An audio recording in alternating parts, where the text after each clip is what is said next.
என்னப்பா, நீ பேசியபடியே வாயில் போட்டு கொண்டு விட்டாயே. அது நிச்சயமாக நீ சொன்ன இலைதானா? அது வேறு காட்டுச் செடியாக இருக்கப் போகிறது.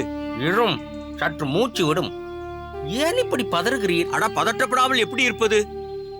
உனக்கோ காசியில் மிகப்பெரிய பணி காத்திருக்கிறது. நீயோ ஒரு பெரும் சங்கல்பத்தில் இருக்கிறாய்.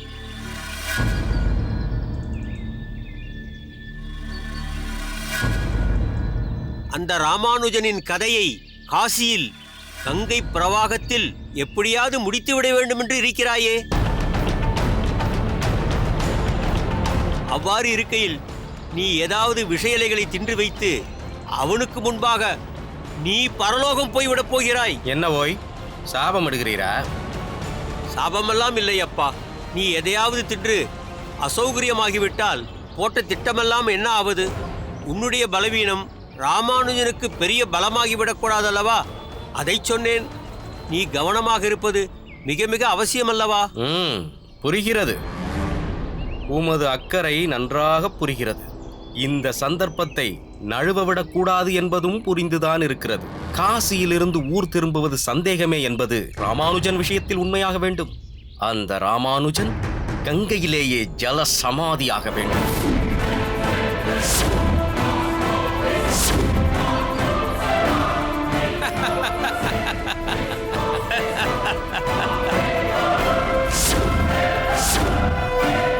திட்டம் என்னவோ நீ ஏற்கனவே வகுத்ததுதான்.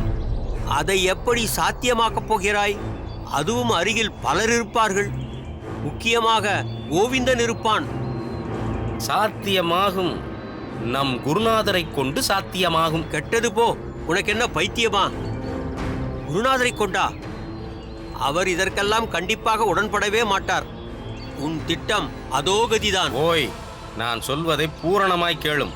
நம் குருநாதர் கங்கையில் மூழ்கி எழுவார் இல்லையா? ஆமாம். கூடவே மாணவர்களும் மூழ்கி எழுவார்கள் இல்லையா? ஆமாம், எழுவார்கள். ஆனால் ராமானுஜன் மூழ்குவான், எழுந்திருக்க மாட்டான், மிதப்பான். அப்பா கைலாசம், சற்று விளக்கமாகத்தான் சொல்லேன். சொல்கிறேன். நம் குருநாதர் ஒவ்வொரு மாணவனையும் ஆசீர்வாதம் செய்து மூழ்கி எழச் செய்வார். அதேபோல் ராமானுஜனையும் மூழ்கச் சொல்லுவார். அப்போது தண்ணீருக்குள் மூழ்கியிருக்கும் நான் ஒரே இழுப்பாக ராமானுஜன் கால்களை இழுக்க நீர் அவன் மேல் எழாதவாறு அழுத்தப் போகிறீர். என்னது, நானா? ஆமாம், சாக்ஷாத் நீரேதான். இருவருக்கும் ஒவ்வொரு வேலை. சரியாக போயிற்று. அதுவரை மூச்சடைத்து நான் தண்ணீருக்குள்ளேயே மூழ்கியிருக்க வேண்டுமே. சரியாக சொன்னீர். அட போப்பா, பிறகு நான் தான் முதலில் மிதப்பேன். என்னையா இப்படி சொல்கிறீர்? மூச்சை அடக்கும் யோகத்தில் வல்லவன், திறமையானவன் என்றெல்லாம் சொன்னது வெறும் வாய் வார்த்தை தானா? ஆமாம், சொன்னேன். தண்ணீரில் அடக்குவேன் என்று சொன்னேனா? மாற்றி மாற்றி பேசும். நீர்தான் நம் குருநாதருக்கு நேர் வாரிசு. இங்கே பாரும் போய், நீர் மட்டும் நான் சொன்னபடி செய்தால் உமது வட்டி காசு அனைத்தையும் தள்ளுபடி செய்து விடுகிறேன். என்ன சொல்கிறீர்? அப்பா கைலாசம், என்னை நம்பி நீ மோசம் போகாதே. நிச்சயமாக என்னால் ஆகாது. தண்ணீருக்குள்ளேயே மூச்சை அடக்கி என்னால் இருக்க முடியாதப்பா. இவ்வளவுதானா உன் சாமர்த்தியம்? தைரியத்தை வரவழைத்துக் கொண்டு மூச்சை அடக்கும் பயிற்சியை செய்ய வேண்டும் ஐயா. நீர் சற்று முன்னால் உமக்கு அந்த ராமானுஜன் கொடுத்த தொல்லையெல்லாம் எண்ணிப்பாரும் ஐயா. உம்மையே கேள்வி கேட்டு படாத பாடுபடுத்தி இருக்கிறான். நீரெடுத்த பாடத்தில் குறை சொன்னதோடு அவமானம் அடையும்படி செய்தான். ஏன்? பாடசாலையை விட்டே உம்மை அனுப்ப நம் குருநாதர் சித்தமாயிருந்தாரே, அது யாரால் நடந்தது? அதற்கு அந்த ராமானுஜன் தானே காரணம். மறந்து விட்டீரா? மறக்கவில்லை. விழுந்த ஒவ்வொரு அடியும் என் நெஞ்சில் அல்லவா விழுந்தது. அதையெல்லாம் நினைக்கும் போது அந்த ராமானுஜன் இவ்வுலகை விட்டு தொலைவதுதான் சரி என்பதில் நானும் உறுதியாக இருக்கிறேன். ஏன்?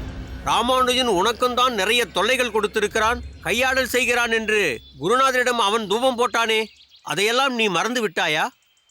அதில் நீ அவமானம் அடையவில்லையா? எதையும் மறக்கவில்லை நான். அந்த ராமானுஜன் நம் பாடசாலையில் என்று அடியெடுத்து வைத்தானோ அன்றிலிருந்தே நமக்கும் குருநாதருக்கும் பெரிய இடைவெளி விழுந்து விட்டது. அந்யோன்யமே உருத்தெரியாமல் போய்விட்டது. நம்மை எப்போதும் சந்தேக கண்ணோடு பார்க்க துவங்கிவிட்டார் நம் குருநாதர். அதற்கெல்லாம் ஒரே வழி, ராமானுஜன் தொலைய வேண்டும். ஆனால் நீர் ஒத்துழைக்க மறுக்கிறீர். அப்பா கைலாசம், கோபித்துக் கொள்ளாதே. என் இயலாமையை உன்னிடம் தெரிவித்தேன். மற்றபடி அந்த ராமானுஜன் தொலைந்து ஒழிந்து போனால்தான் எனக்கும் நிம்மதி. நீ மட்டும் அக்காரியத்தை செய்வதுதான் உச்சிதம். சரி, உம்மை நம்பி பிரயோஜனம் இல்லை. நான் ஒருவனே ராமானுஜன் உயிரை எடுக்கிறேன். அவன் கங்கையில் மூழ்கும் போது அவன் கால்களை இறுக்கி பிடித்து இழுத்தபடியே ராமானுஜனின் இறுதி மூச்சை வாங்குகிறேன். தனி ஒருவனாக நீ அதை செய்து விடுவாய் அல்லவா? என் பலம் எனக்கு தெரியும். செய்து விடுவேன். கங்கையில் ராமானுஜனுக்கு இறுதி யாத்திரை. அத்தோடு அவன் தொலைந்தான். பிறகு அதே கங்கையில் நானும் ஒரு முழுக்கு போட்டு என் பாவத்தையும் தொலைப்பேன். சரி, வெகு நேரம் நாம் தனித்திருந்தால் அதுவே சந்தேகத்திற்கு இடமளிக்கும். வாரும் போகலாம். கைலாசம் ராமானுஜனை கைலாசத்திற்கு அனுப்பப் போகிறான்.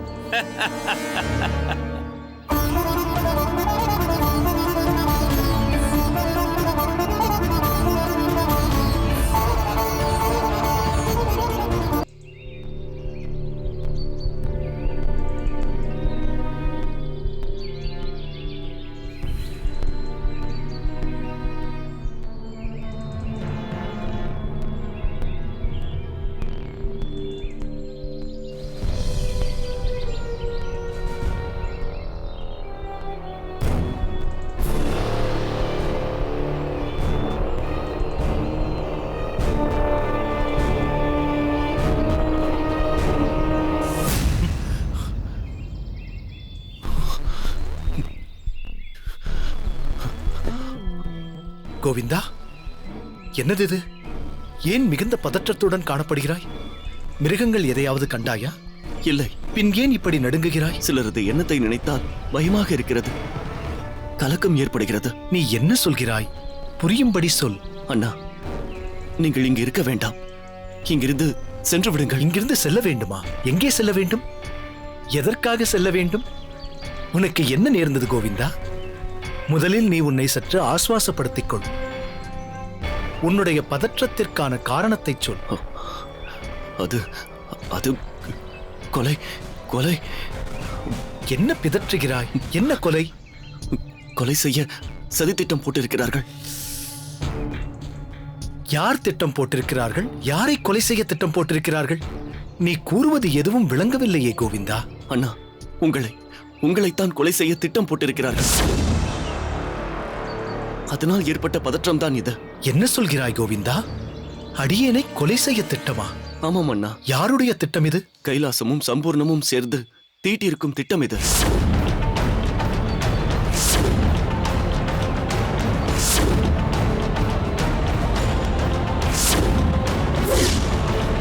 அதை கேட்டதிலிருந்தே அடியேன் உறைந்து போய்விட்டேன். கோவிந்தா, ஆசான் சம்பூர்ணமா இப்படி ஒரு எண்ணம் கொண்டுள்ளார்?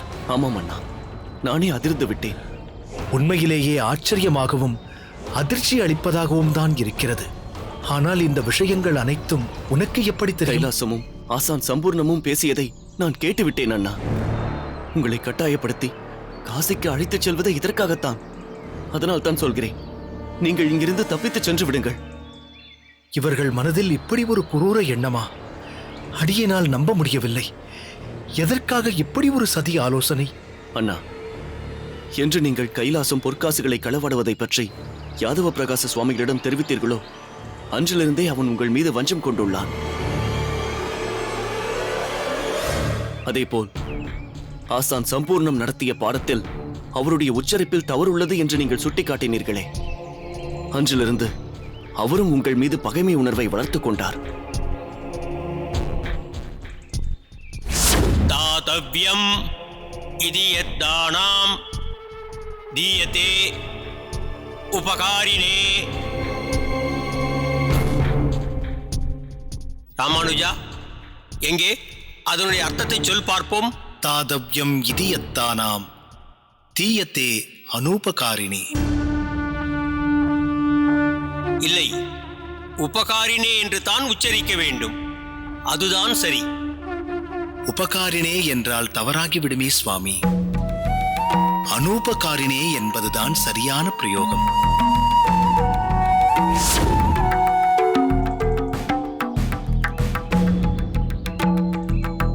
அன்று முதல் சம்பூர்ணத்திற்கு நீங்கள் பாடசாலையில் இருப்பது பிடிக்கவில்லை.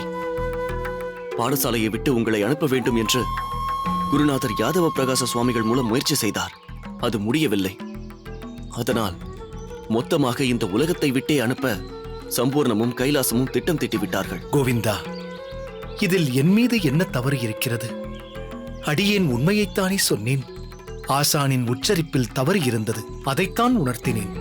யாதவ பிரகாச சுவாமிகளின் பாடசாலை ஒரு சிறந்த பாடசாலை, உயர்ந்த பாடசாலை. அங்கு வந்து கற்கும் மாணவன் தவறாக கற்றுக்கொள்ளக்கூடாது என்ற ஒரு நல்ல எண்ணத்தில்தானே சம்பூர்ணம் ஆசானின் தவறை சுட்டிக்காட்டினேன்.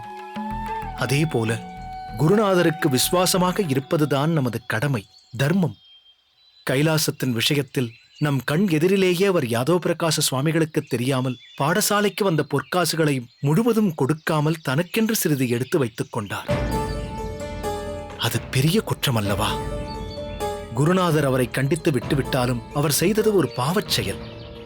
தொடர்ந்து அந்த பாவச் செயலை செய்வதிலிருந்து அடியேன் அவரை தடுத்திருக்கிறேன், காப்பாற்றியிருக்கிறேன். அப்படி இருக்கும் பொழுது தவறை அவர்கள் செய்துவிட்டு தண்டனையை அடியேனுக்கு கொடுப்பது நியாயமா கோவிந்தா? அதுதான் உலகம் அண்ணா. பாவம் ஒரு பக்கம், பழி ஒரு பக்கம் என்பது போல் நீங்கள் நல்லது நினைத்து செய்தது இப்பொழுது உங்களுக்கே பாதகமாக அமைந்து விட்டது. எது எப்படியோ நீங்கள் இங்கு இருக்க வேண்டாம், இங்கிருந்து சென்று விடுங்கள். கோவிந்தா, இங்கிருந்து செல் என்றால் எங்கே செல்வது? எங்கேயாவது போய்விடுங்கள். திடீரென்று இப்படி சொன்னால் அடியேன் எங்கு செல்வது கோவிந்தா? இப்பொழுதென்றால் இந்த க்ஷணம் என்று நான் சொல்லவில்லை. கைலாசமும் அவனை சார்ந்தவர்களும் இங்கு எங்காவதுதான் உங்களை கண்காணித்துக் கொண்டே இருப்பார்கள். அதனால் பகலில் செல்ல வேண்டாம். நீங்கள் இங்கிருந்து செல்கிறீர்கள் என்று தெரிந்தால் காசியில் உங்களை கொல்ல வேண்டும் என்று திட்டமிட்டவர்கள் இங்கேயே உங்களை என்ன வேண்டுமானாலும் செய்ய துணிவார்கள். அதனால் யாருக்கும் தெரியாமல், யார் கண்ணிலும் படாமல் இன்றிரவே இங்கிருந்து சென்று விடுங்கள். என்ன அண்ணா, என்ன சிந்தனை? அண்ணா, இந்த சதி ஆலோசனை தெரிந்ததிலிருந்தே என் உடலெல்லாம் நடுங்குகிறது. நீங்கள் உயிருடன் இங்கிருந்து சென்றால்தான் எனக்கு நிம்மதி. என்ன அண்ணா, மீண்டும் என்ன சிந்தனை? இல்லை, இந்த விஷயத்தை குருநாதரிடம் தெரிவித்தால் அவர் தக்க நடவடிக்கை எடுப்பார். அடியேன் எதற்காக பயந்து இங்கிருந்து செல்ல வேண்டும்? என்ன அண்ணா, புரியாமல் பேசுகிறீர்கள். குருநாதர் அவர்களை அழைத்து விசாரித்தால் அப்படி எந்த திட்டமும் இல்லை என்று சத்தியம் செய்வார்கள். நாம் நிரூபிக்கும் அளவிற்கு எந்த சாட்சியும் நம்மிடம் இல்லை. குருநாதரிடம் சொன்னால் ஆபத்துதான் அதிகம். அதனால் யாரிடமும் எதுவும் சொல்ல வேண்டாம். நீங்கள் இன்று இரவே இங்கிருந்து தப்பித்து செல்வதுதான் உங்களுக்கு நல்லது. இதற்கு மேல் நாம் இங்கிருப்பது ஆபத்தானது. நான் செல்கிறேன். நீங்களும் இங்கிருந்து புறப்படும் வரை மிகவும் எச்சரிக்கையாக இருங்கள் அண்ணா. வருகிறேன்.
யாரோ நிற்பது போல் தெரிகிறதே.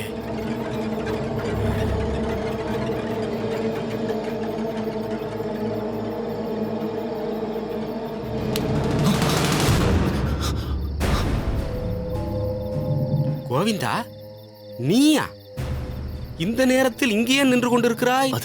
அது தூக்கம் திடீரென்று தடைப்பட்டு விட்டது. அதனால்தான் காற்று வாங்கலாம் என்று இங்கு வந்தேன். ஒரே மூச்சு திணறலாக வேறு இருக்கிறது. மூச்சு திணறாமல் வேறு என்ன செய்யும்? நீ நிற்பது புளிய மரத்தின் அடியில். புளிய மரத்தின் அடியில் நின்றால் மூச்சு திணறத்தான் செய்யும். பிராணவாயுவை இங்கு எதிர்பார்க்க முடியுமா? இங்கு மட்டுமல்ல, இந்த காட்டை சுற்றிலும் புளிய மரங்கள் தான் உள்ளன. அடிக்கடி புளிய மரத்தின் அடியில் நின்றால் மூச்சே நின்றாலும் நின்றுவிடும். அதனால்தான் புளிய மரத்தில் பெரியவர்கள் பேய் இருக்கிறது என்கிறார்கள். அது பேய் அல்ல, நோய். பேய் மரம் அல்ல புளிய மரம், நோய் மரம். சரி சரி, நேரம் கடத்தாமல் உன் கூடாரத்திற்கு சென்று உறங்கு. சற்று நேரத்தில் தூக்கம் தானாக வரும்.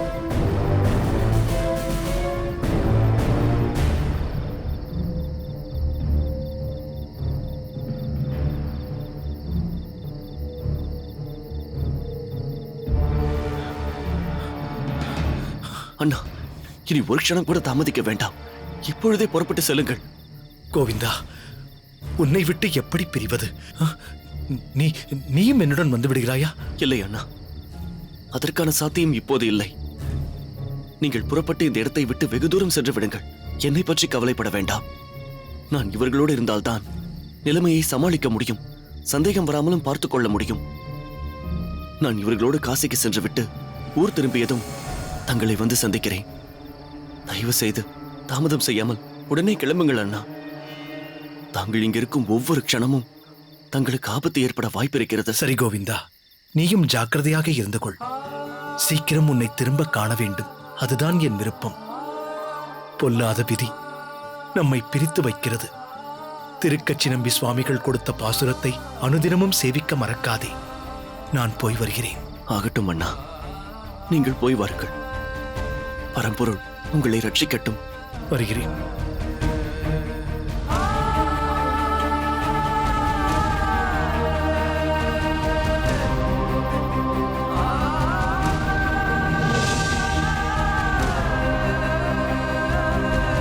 எனப்பா, உனது பெயர்?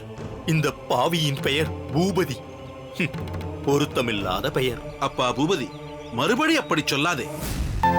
லாவண்யா, நீ இன்னும் குழந்தையாதான் இருக்கேன்னு நினைச்சேன். ஆனா நீயே ஒரு குழந்தைக்கு தாயாயிட்டியே.